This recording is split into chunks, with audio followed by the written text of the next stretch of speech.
How many times have you tried to be happy without succeeding? And how many times have you wondered why it is so difficult? Have you read sacred books, followed paths of inner growth, tried all kinds of paths, but the feeling of emptiness and dissatisfaction doesn't abandon you? Thanks to the Zen story that you will hear shortly, you will see how the pursuit of happiness chains us, instead of giving us the serenity we yearn for. And you will see how Hana, a 60-year-old woman, has finally found the inner peace she so desired.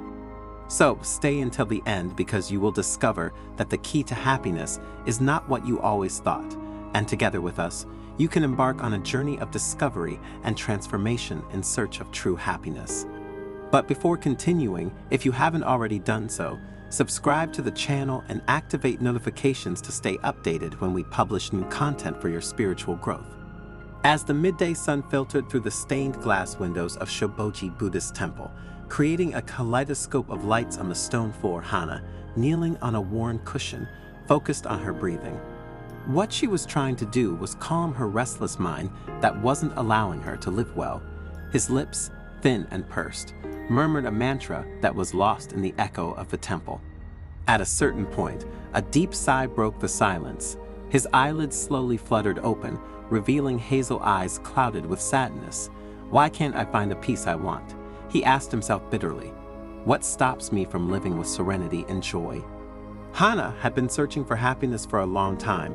She had read sacred books, consulted renowned masters, followed paths of inner growth, but the feeling of emptiness and dissatisfaction did not abandon her. It was as if she was haunted by a black cloud that made her days dark and sad, preventing her from finding the emotional balance and mental well-being she yearned for. Hana's restlessness was fueled by a feeling of inadequacy. She was confronted with glossy images of perfect lives on social media, with the success stories of friends and acquaintances, and she felt increasingly lost and alone. What is wrong with me? He tormented himself. Why can't I be happy like them? The only respite from his torments was in the Zen temple. The silence of the place, the scent of incense, and the singing of the monks gave her a sense of peace and quiet. It was as if, within those sacred walls, he could finally silence the deafening noise of his mind and listen to the silent voice of his heart. That day, as she prepared to leave the temple, Hana caught the eye of Master Matsuo, a Buddhist monk known for his wisdom and compassionate smile. There was a light in his eyes that intrigued and attracted her. Perhaps in that man, he could find the answer to his questions and the key to the happiness he so desired. So, at the end of the meditation, Hana stopped to listen to the lesson that Master Matsuo was about to begin. Today, I will talk to you about a pitfall that ruins the lives of many of you. The incessant search for happiness, began the monk. A murmur of surprise ran through the group of disciples present at the lesson. Master, Hana exclaimed fervently, isn't happiness what we all desire? Isn't it the ultimate goal of our existence? Master Matsuo smiled sweetly. Happiness, dear Hana, is like a butterfly. If we chase it too hard, it will always escape our embrace. It is in the quiet of non-desire that it lands delicately on our hand. Matsuo explained that the frantic search for happiness often leads us down false paths, making us fall into traps that deprive us of true freedom. Modern society, said the master in a calm tone, wants us to be slaves to an ephemeral and materialistic happiness that distances us from our true essence. We are bombarded with messages that make us want expensive material possessions, toxic relationships based on appearance, and unbridled ambitions that take us away from ourselves and true happiness. This modern slavery, continued the master, leads us to seek happiness in the wrong ways. How can we believe that happiness can be achieved through the accumulation of material goods? And how can we think that the cult of the image and the obsession with appearance and the approval of others can give us the peace we seek? And again, are you convinced that the search for ephemeral success and the unbridled race towards goals that do not bring us true joy is the right way to find happiness? Master Matsuo, with delicacy and compassion, after asking these questions to those who listened to him with great interest, guided his disciples to discover the secrets to living happily, providing concrete examples. Dear disciples, learn to cultivate gratitude for the simple gifts that life reserves for us, such as a hot meal, a safe roof, a sincere smile. It may seem trivial, but only by realizing the importance of these things can we attract others and know happiness. Hana, following these suggestions, decided to start keeping a gratitude diary where every day she wrote down 3 things she was grateful for. And over time, she realized that even the smallest things, like the singing of birds or the smell of warm bread, could bring her joy.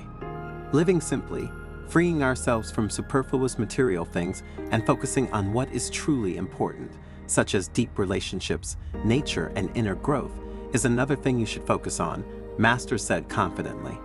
And Hana, grateful for these words, decided to sell some valuable items that she no longer used and donated the proceeds to charity. Thus, she began to feel freer and lighter, with fewer things to worry about.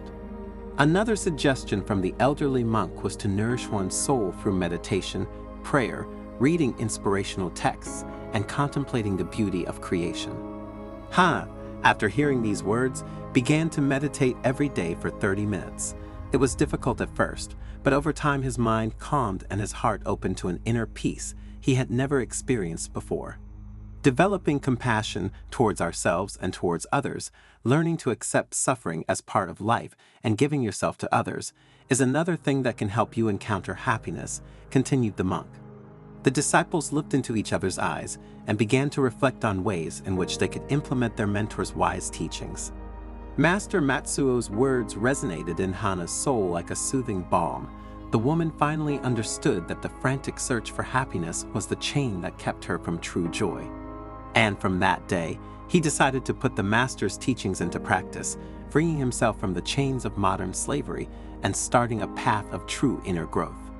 The first thing he decided to do was dedicate himself to his transformation journey. In the secret garden of his home, immersed in the scent of flowers and the singing of birds, he created a small altar with a meditation cushion, an image of Buddha, and a bowl of incense. Every morning before going to work, he sat quietly and focused on his breathing, letting his mind calm and his heart open to inner peace. Those few minutes, multiplied over the days and weeks, were enough to make her feel better. Another thing Hana began to do was cultivate gratitude for every little gift in life.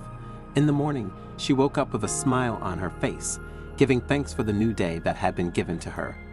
She observed the beauty of the sky, the sun rising on the horizon, the flowers blooming in the garden, and felt a sense of deep gratitude for the wonder she was surrounded by. Over time, the woman freed herself from the superfluous material things that cluttered her home and her mind. He sold expensive items that he no longer used and donated the proceeds to charity. She surrounded herself only with simple and beautiful things that gave her joy and nourished her soul.